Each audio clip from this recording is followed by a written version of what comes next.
Napoléon et ses cohortes sont les ennemis de Dieu. Ils profanent notre pays. Violeurs, assassins. Répondons à l'appel de la nouvelle croisade. À mort Napoléon et ses mercenaires.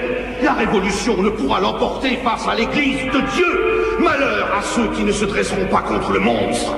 Ils subiront les flammes éternelles de l'enfer. Il n'est plus permis d'avoir un cœur tiède, pendant que d'autres versent pour Dieu et pour la patrie la dernière goutte de leur sang espagnol. Madrid ne se bat plus. Vous autres de la ville, vous êtes soumis à ces assassins. Nous sommes à la merci des collaborateurs. Dieu nous envoie sa malédiction.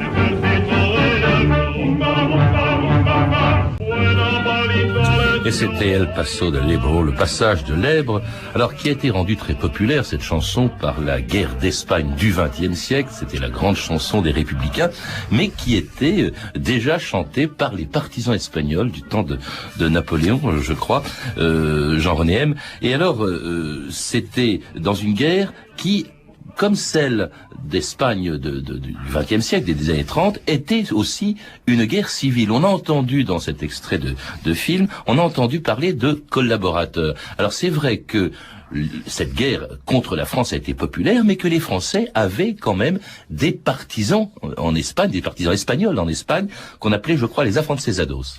Tout à fait. À propos de Napoléon, j'aimerais peut-être revenir en arrière. Après avoir été dans mon livre, dans bien d'autres articles, d'une sévérité extrême à l'égard de Napoléon, de ses objectifs, de sa méthode en Espagne, venir un peu à son secours ici, pour relever 2 points. D'une part, son intervention personnelle en Espagne a été brillante, militairement. Il a participé à un combat brillant dans la Sierra, dont aux abords de Madrid, dont c'est peut-être le seul aspect d'épopée napoléonienne, quelque chose de très bref, qui n'a pas eu d'ailleurs un grand retentissement, pas même dans la presse impériale, ça d'un côté. Donc, une marche facile et glorieuse vers Madrid, et ce que je n'avais pas dit, je crois, dans mon livre, c'est que, alors qu'il se trouvait dans la banlieue de Madrid, à Chamartin, il a pris quelques décrets dont la signification est incontestablement libérale, voire révolutionnaire, en cela que il abolit l'Inquisition, liquide une partie de la féodalité, supprime des douanes intérieures, ferme nombre de couvents, autant de mesures qui seront reprises, et j'y viens, par les libéraux. Oui, alors, mais les afrancesados, d'abord, justement, c'est peut-être la raison pour laquelle il y avait des partisans de la France, qu'on pourrait appeler des collaborateurs, qu'on appelait aussi les Joséphains, puisqu'ils étaient pour le roi Joseph, pour le frère de Napoléon. Il y en avait quelques-uns. J'ai même été surpris d'apprendre que Goya, qui a si merveilleusement peint, enfin, si on peut dire merveilleux, parce que c'était horrible, cette guerre d'Espagne, ces scènes de bataille, Goya a été aussi le peintre officiel de Joseph pendant un moment donné.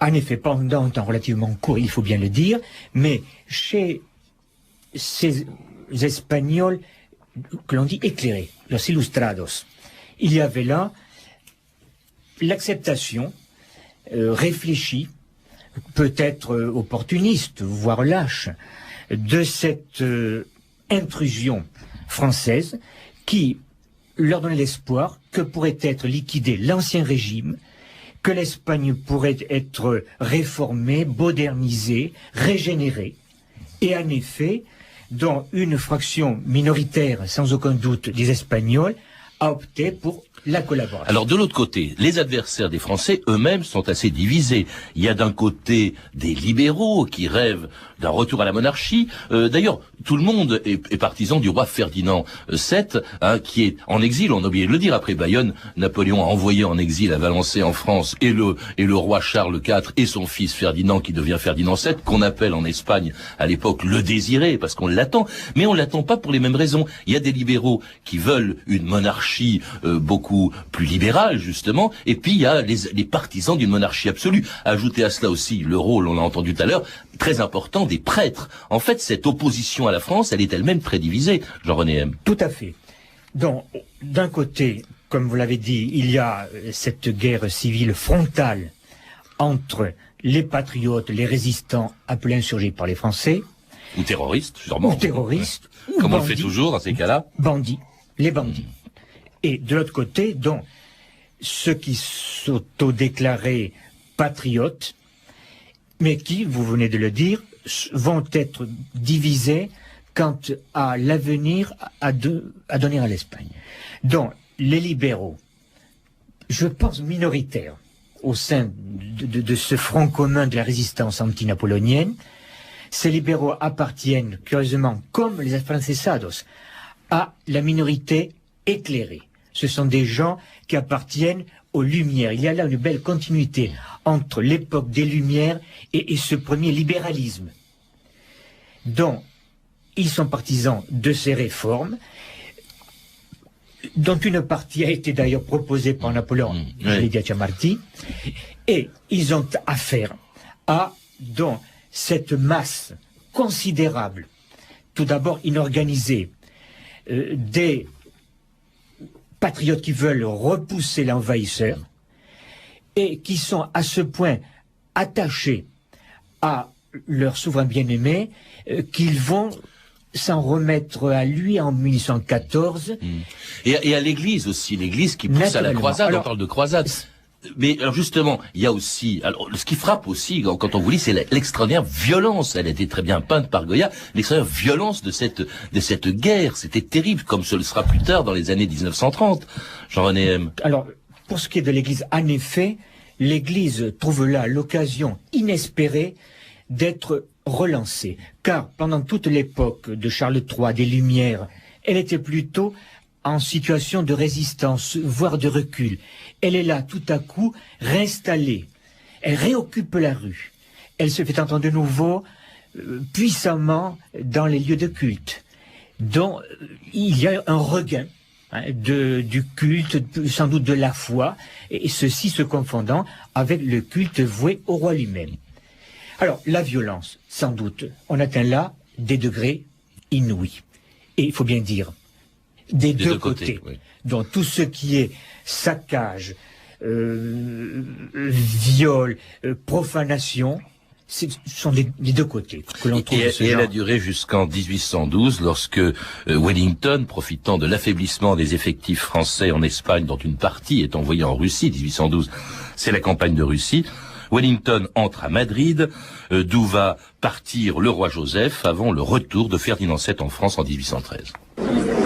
Il paraît que les Anglais ont écrasé l'armée française. Oui.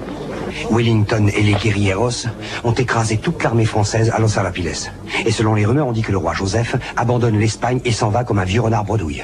Messieurs, il nous faudra payer pour avoir cru que notre rédemption viendrait de la France.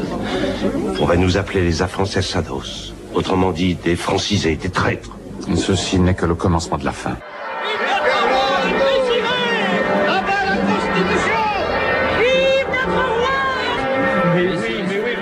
Et c'était le retour de Ferdinand VII à Madrid en 1813, après un traité signé avec Napoléon à Valençay le 11 décembre 1813.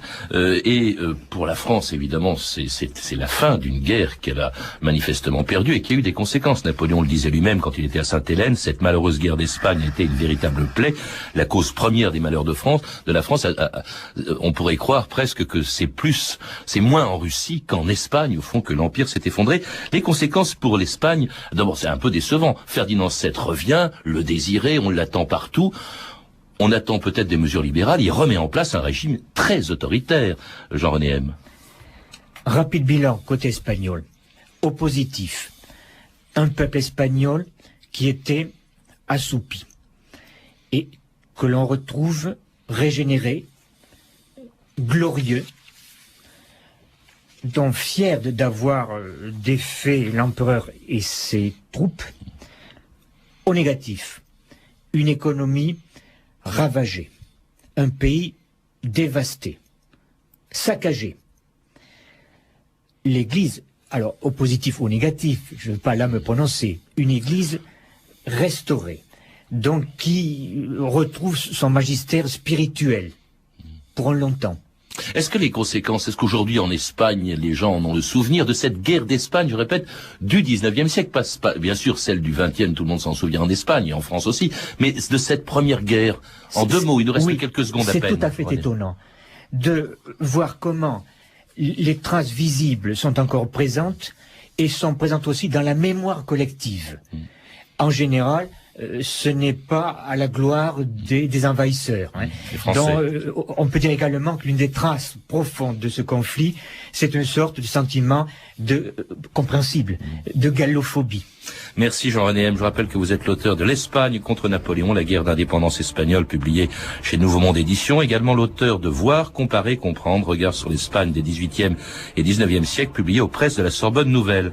Vous avez pu entendre des extraits de 2 téléfilms, Napoléon d'Yves Simoneau, avec Christian Clavier dans le rôle titre, disponible en DVD chez France Télévisions, ainsi que Goya de José Ramón Larraz, qui est une série de la télévision espagnole. Ces références sont disponibles au 32-30, 34 centimes la minute ou sur franceinter.com. C'était 2000 ans d'histoire. Merci à Philippe Duclos, Sandrine Laurent, Claire Destacan, Claire Tesser et Cédric Joseph Julien et Anne Kobilac pour la réalisation.